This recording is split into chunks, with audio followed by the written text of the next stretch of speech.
WhatsApp so I welcome you all to this channel. बच्चों, last video में we have discussed कि आपके जो रीनीट 2026 है उसके अंदर कैटेगरी वाइज जो कट ऑफ है वो क्या एक्सपेक्टेड है।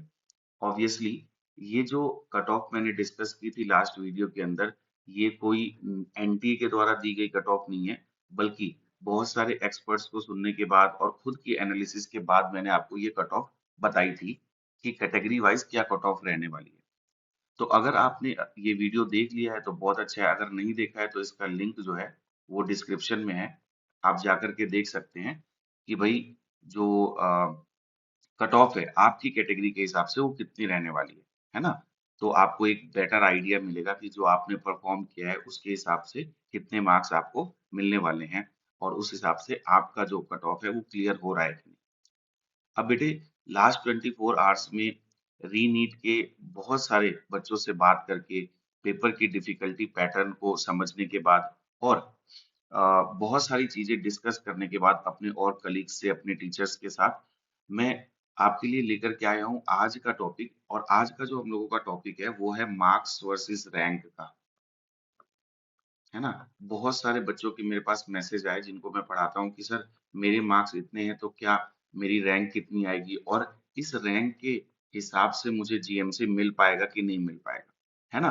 तो सबसे पहले बच्चों मैं आपको ये बताने वाला हूँ कि जो री नीट है उसमें हम लोगों ने जो कट ऑफ प्रिडिक्ट की थी जनरल कैटेगरी के लिए, ऑल इंडिया कोटा के लिए, वो लगभग लगभग 530 प्लस मार्क्स की थी, है ना।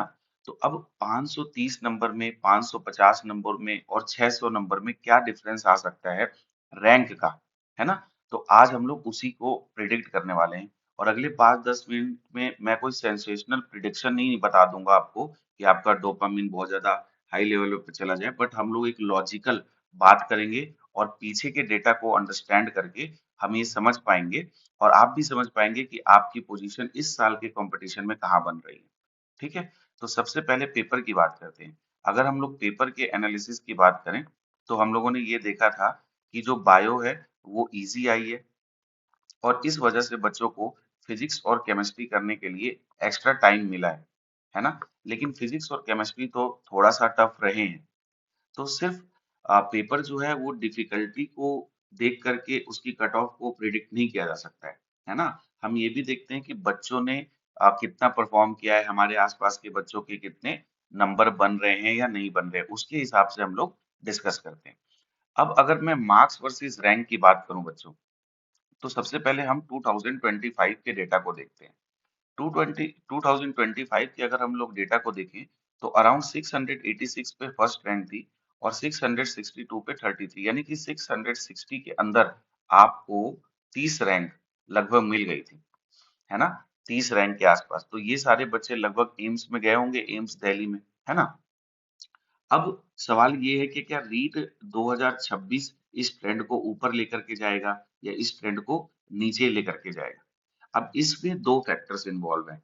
क्या दो फैक्टर्स हैं हमारे पास। पहला फैक्टर्स तो है कि भाई पेपर का डिफिकल्टी लेवल 2026 से ज्यादा था, है ना। पेपर का डिफिकल्टी लेवल 2026 से ज्यादा था या 2025 से, सॉरी 2025 से ज्यादा था या 2025 से कम था। तो बच्चों अगर हम सबसे पहले फिजिक्स और केमिस्ट्री को एनालाइज करें, है ना, तो बहुत सारे ऐसे बच्चे हैं जिनके नंबर 120 से ऊपर बन रहे हैं फिजिक्स में, जबकि 80 टू 90 मार्क्स मैंने बोला था कि एक अच्छा स्कोर है। तो अगर हम लोग देखें कि 2025 वाला बात, तो 2025 वाली डिफिकल्टी नहीं है ना। तो 2025 को अभी भी हम लोग थोड़ा सा ऊपर रखेंगे 2026 से। तो इससे क्या होगा, इससे स्कोर इन्फ्लेशन नहीं होगा, है ना। स्कोर इन्फ्लेशन के चांसेस कम है बच्चों। ठीक है। अब दूसरी चीज है कि हमारी क्या सीट इंक्रीज हुई है। तो हाँ, सीट तो इंक्रीज हुई है, लगभग 11,000 जो सीट्स हैं वो इंक्रीज हुई हैं। ठीक। अब देखो ध्यान से कि अगर 11,000 सीट को हम लोग मान लें कि इंक्रीज हुई है ना, तो लगभग लगभग हम लोग ये मान के चल सकते हैं कि पहले हमारे पास 12 से 15,000 सीट थी, है ना, और 11,000 की 11,000 सीट इस साल तो इम्प्लीमेंट होने से पॉसिबल नहीं है। तो अगर हम सेफ साइड पे 18,000 रैंक को मान के चलें, 18,000 रैंक, तो 18,000 रैंक आप देख रहे हो यहाँ पे कहीं 540 के आसपास बन रही है 2025 में। ठीक है ना, क्योंकि 40 से और यहाँ पे 32 के बीच में लगभग लगभग 22,000 का अंतर आ गया है, यानी कि यहाँ पे 7,000 का अंतर आ गया ना। ठीक है, तो इसका मतलब क्या हो गया कि अगर हम 18,000 की बात करें तो 540 नंबर पिछली बार अगर आपके थे तो कहीं ना कहीं जीएमसी मिलने के चांसेस आसानी से थे। ठीक है, लेकिन अब अगर हम लोग 2026 की बात करें, है ना, तो 2026 में जो पेपर का डिफिकल्टी लेवल और स्कोर इन्फ्लेशन को देखते हुए, सीट्स को इंक्रीज हुआ है उसको देखते हुए अगर हम लोग बात करें बच्चों, तो 2026 में जो और भी टीचर्स हैं उनकी बातें सुनने के बाद और अपने एनालिसिस के बाद मैं इस नतीजे पे पहुंचा हूं कि लगभग लगभग जो आपकी AIR 1 जाने वाली है, AIR 1, वो लगभग लगभग 680 या 690 के बीच में ही किसी नंबर पे जाने वाली है। इसका मतलब 680 से पहले पहले लगभग 50 से 70 बच्चे होंगे। 660 के पास 300 से 500 बच्चे होंगे। 625 1500 से 3000, 600 3000 से 5000। तो ये बच्चे जो 600 प्लस स्कोर कर रहे हैं, है ना, स्कोर कर रहे हैं, ये तो बहुत ही सेफली एक अच्छे जीएमसी को टारगेट कर रहे हैं। उनको आसानी से एक अच्छा जीएमसी मिल जाएगा।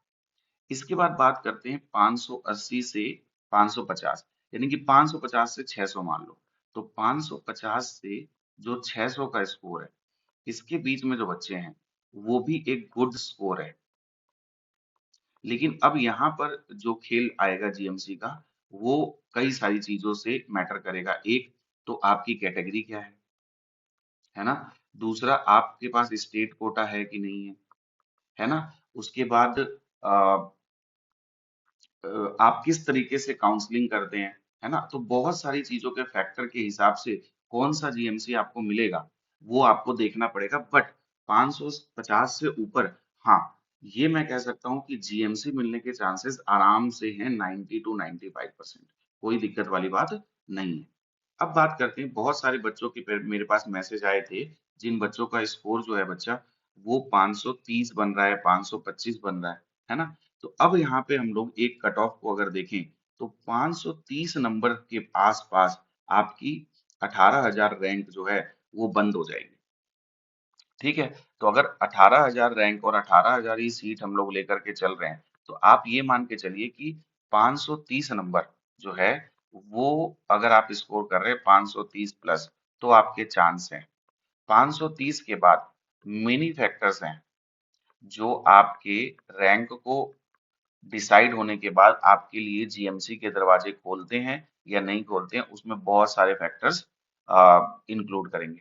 ठीक, तो अब हमारे पास जो सबसे बड़ा क्वेश्चन है, द बिगर क्वेश्चन,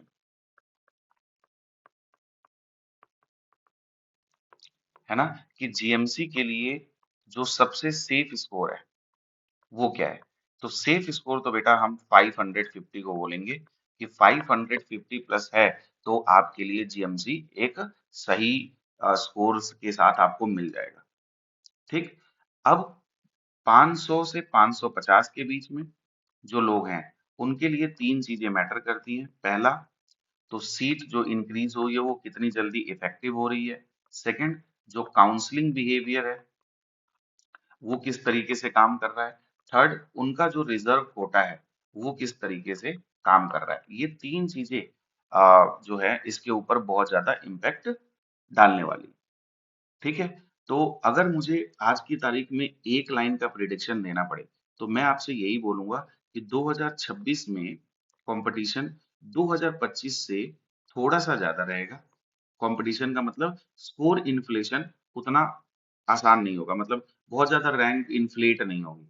ठीक है, इसीलिए 530 से 550 का जो जोन है वो इस साल 530 से जो 550 का जोन है इस साल सबसे डाइसी जोन है।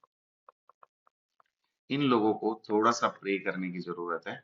बाकी 550 से ऊपर वाले जो हैं वो चिल रह सकते हैं, है ना? और आप मेरे चैनल को सपोर्ट कर सकते हैं। अगर आप चैनल पे न्यू हैं तो इसको सब्सक्राइब कर सकते हैं और अगर आपके दोस्त के मार्क्स कुछ इतने बन रहे हैं तो आप इस चैनल को रिकमेंड कर सकते हैं ताकि वो अपनी स्थिति को ठीक से पहचान पाए।